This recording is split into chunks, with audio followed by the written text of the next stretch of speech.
Hello అండి, అందరికీ నమస్కారం. గ్రీన్ చికెన్కి కావాల్సిన పదార్థాలు: చికెన్, ఉల్లిపాయ ముక్కలు, నూనె, పచ్చిమిర్చి పేస్ట్, అల్లం వెల్లుల్లి పేస్ట్, మిరియాల పౌడర్, ఉప్పు, పసుపు, గరం మసాలా పొడి. ముందుగా ఆయిల్ వేసుకొని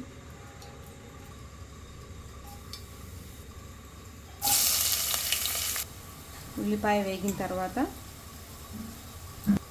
ఉప్పు, అల్లం వెల్లుల్లి, మిరియాల పొడి, పచ్చిమిర్చి పేస్ట్,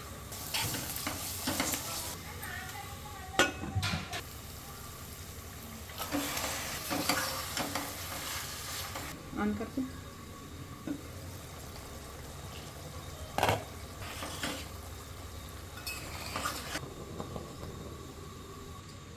టుడే స్పెషల్ గారెలు, చికెన్ కర్రీ.